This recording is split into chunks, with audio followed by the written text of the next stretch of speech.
حدیث مبارک میں آتا ہے کہ 3 سے 4 دفعہ اللہ سے دوبارہ گئے ملنے کے لیے. 10 نمازوں کا 10 نمازوں کا وہ کم ترتیب کرتے جو ہیں. آتی ہے وہ 10 نمازوں کی آتی ہے. بالکل ایسی ترتیب آتی ہے. اور موسیٰ علیہ السلام سے بار بار ان کی ملاقات ہوتی ہے اور وہ یہی کہتے ہیں کہ آپ کی امت یہ بوجھ نہیں اٹھا پائے گی. تو آخر کے اندر جب وہ نمازیں 5 ہو جاتی ہیں تو موسیٰ علیہ السلام کہتے ہیں کہ آپ کی امت یہ 50 نماز کا بوجھ بھی نہیں اٹھا پائے 5 گی. نماز کا جی یہ 5 نماز کا بوجھ بھی نہیں اٹھا پائے وہ گی. اتنا کانفیڈنس جی ہاں دکھایا گیا اس حدیث کے اندر ان کی بات کا. جی. تو اس میں پھر حدیث کے اندر ایک ورڈ لکھا ہوا ہے کہ ندا آئی, ہاں ایسا یعنی پکارا اللہ نے کہ ہم یہ فیصلہ کر چکے ہیں.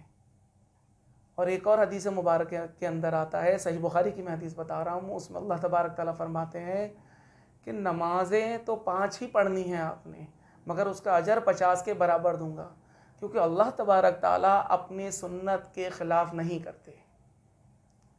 حافظ صاحب بالکل ایسا ہی ہے. بالکل ایسا ہی. تو میں چاہوں گا کہ آپ بھی کچھ اس موقع کی مناسبت سے کچھ ہمارے دیکھنے اور سننے والوں کو کچھ بیان فرما دیجئے معراج کے واقعے سے. احمد بھائی حدیثیں تو بہت ساری ہیں. جی بالکل بہت ساری حدیثیں معراج کے واقعے سے, اور ہر حدیث میں کو جوڑیں تو پھر کچھ مکمل بات بنتی ہے. صحیح. تو ایک حدیث تو یوں ہے کہ حضور پاک صلی اللہ علیہ وسلم نے فرمایا کہ مجھے جب معراج ہوئی تو مجھے حضرت ابراہیم علیہ السلام سے میری ملاقات ہوئی. جی بالکل. اور حضرت ابراہیم علیہ السلام نے جو ہے وہ حضور پاک صلی اللہ علیہ وسلم سے فرمایا کہ اے محمد صلی اللہ علیہ وسلم اپنی امت کو میرا سلام کہنا. اچھا ماشاء اللہ. یعنی ابراہیم علیہ السلام نے سلام بھجوایا نبی کی امت کو کہ اپنی امت کو میرا سلام کہنا. اور پھر آگے جب چلتے ہیں اس حدیث میں تو یوں ہے کہ اپنا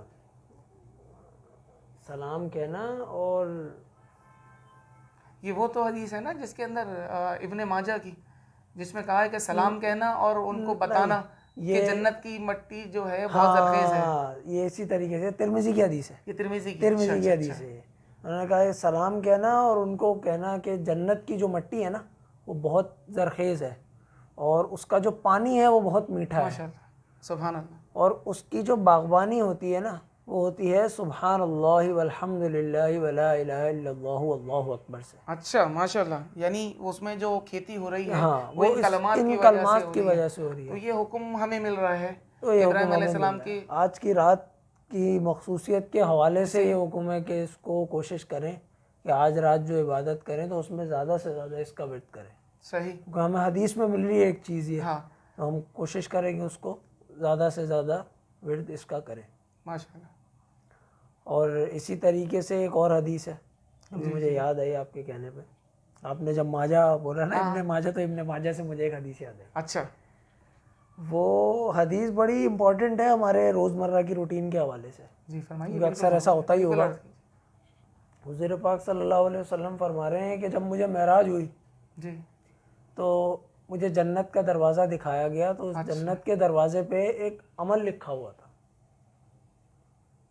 اس جنت کے دروازے پہ ایک عمل لکھا ہوا تھا. جی بالکل فرمائیے. کہ عمل کہہ لیں اس کو یا عبارت کہہ لیں یا کوئی نصیحت کہہ لیں اس کو. وہ لکھا ہوا تھا کہ صدقہ دینے کا ثواب 10 گنا ہے. ٹھیک ہے. اور قرضہ دینے کا ثواب 18 گنا ہے. اچھا.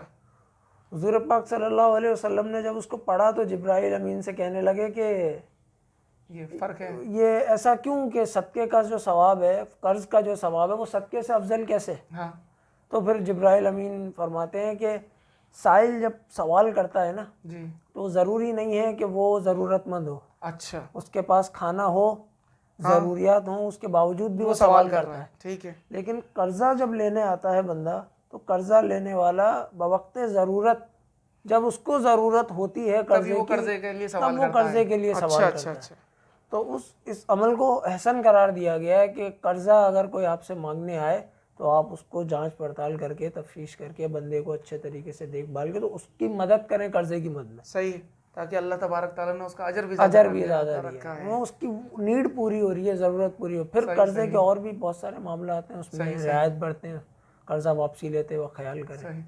تو یہ اس سے بہت بڑی سیکھ ملتی ہے. ہم صرف صدقے کو ہی افضل سمجھتے ہیں, لیکن صدقے سے بھی افضل چیزیں ہیں اگر آپ کی استطاعت آپ رکھتے ہیں تو. کیونکہ وہ احادیثیں تو بہت زیادہ ہیں معراج کے واقعے کو لے بہت کے, ساری حدیثیں جیسے بیت المقدس دکھایا گیا, بیت المقدس دکھایا گیا, اور بیت المعمور بھی دکھایا گیا اللہ کے رسول کو وہاں پہ. گیا. اور پھر اس کے ساتھ ایک حدیث بھی بڑی مشہور ہے کہ میرے سامنے 2 پیالے رکھ دیے گئے, ایک پیالے کے اندر دودھ تھا اور دوسرے پیالے میں شراب تھی. تو اللہ کے رسول صلی اللہ علیہ وآلہ وسلم نے فطرتاً جو ہے وہ دودھ کو ہی پسند کیا اور دودھ کو پی لیا.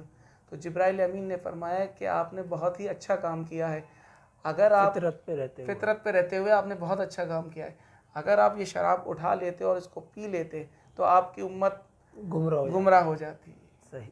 تو اللہ کے رسول نے بہت سوچ سمجھ کے جو کام کیا, فطرت کے عین مطابق جو کام کیا, وہ امت کی یعنی بھلائی کہ کے اس لیے حدیث سے یہ بات بھی پتہ چلتی ہے کہ اگر کوئی بندہ شراب پی رہا ہے تو اس کا مطلب یقیناً وہ اپنی فطرت پہ نہیں ہے. جی, اس کو شیطان نے بھڑکایا ہے, ورغلایا ہے, اس بنا پہ وہ شراب پی رہا ہے. صحیح. حافظ صاحب بہت شکریہ, آپ نے مجھے ٹائم دیا اور بڑی مفید بات آپ نے سکھائی. میں گزارش کروں گا کہ وہ جو چند کلمات ابراہیم علیہ السلام نے جو کہے تھے وہ ایک بار پھر آپ دہرا دیجئے تاکہ سننے والوں کو یاد ہو جائے. سبحان اللہ والحمد للہ ولا الہ الا اللہ واللہ اکبر. یہ اس سے پہلے بھی ہم نے سنے, جی, مگر اس حدیث کے حوالے سے, معراج کے حوالے سے میں سمجھتا ہوں کہ شاید پہلی دفعہ سنا ہو. اور صدقے والی جو حدیث جی ابھی میں نے پڑھی تو وہ حدیثیں تو لوگ اکثر بیان کرتے ہی ہیں. صحیح, جیسے آپ نے بیان کری کچھ حدیثیں وہ تو لوگ اکثر بیان کرتے ہیں. بالکل, لیکن یہ جو صدقے والی حدیث تھی یہ اس کا مقام بہت زیادہ ہے. اس کا مقام بہت زیادہ کیونکہ اس میں امت کی بھلائی کے لیے بات کی جا رہی ہے. اس میں کوئی شک نہیں. وہ جو میٹرز تھے وہ اللہ کے رسول کے اپنے میٹرز تھے, لیکن یہاں جو دیا جا رہا ہے یہ امت کو دیا جا رہا ہے. بالکل صحیح فرمایا آپ نے. تو دوستو, آج کا جو پروگرام تھا ہمارا وہ معراج کے واقعے پہ تھا. بہت مختصر سے ہم نے یہ پروگرام کیا ہے. امید ہے آپ کو پسند آئے گا, اور پسند آئے تو ہمارے چینل کو لائک بھی کیجئے, سبسکرائب کیجئے اور شیئر کیجئے زیادہ سے زیادہ اپنے ملنے والوں میں, اپنے دوستوں کو. آپ سب کا بہت شکریہ. اپنا خیال رکھیے اور دعاؤں کی درخواست اپنے عزیزوں کو اور اپنے جو مرحومین ہیں ان کو اپنی دعاؤں میں ضرور یاد رکھیے. آج کی رات خاص طور پر. بہت شکریہ. السلام علیکم ورحمۃ اللہ وبرکاتہ.